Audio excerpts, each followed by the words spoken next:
প্রিয় কক্সবাজারবাসী, আপনারা দেখছেন আজকে জনতার বিজয় মিছিল। আজকে সেই শেখ হাসিনার পতন হয়েছে। আজকে ছাত্রদের যে দাবি ছিল, আজকে ছাত্রদের এক দফা, ছাত্রদের বুকের রক্তে তারা আজকে ঈদের খুশি নেমে এসেছে।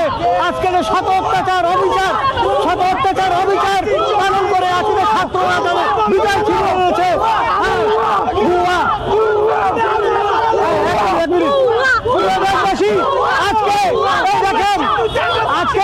আজকে তারা শত অত্যাচার করেছে খালেদা জিয়ার উপরে। খালেদা জিয়াকে কারান্তরীণ করে রেখেছে, খালেদা জিয়াকে চিকিৎসা নিতে দেয়নি, কিন্তু নিয়তির পরিণতি খালেদা জিয়া এখনো বাংলাদেশে আছে। অথচ শেখ হাসিনা আজকে পালিয়ে গিয়েছে পিছনের দরজা দিয়ে, ইন্ডিয়ার দাদাদের সাহায্য নিয়ে সে আজকে বাংলাদেশ ছেড়েছে। বাংলাদেশের মানুষ তাকে বিচার করে ছাড়বে।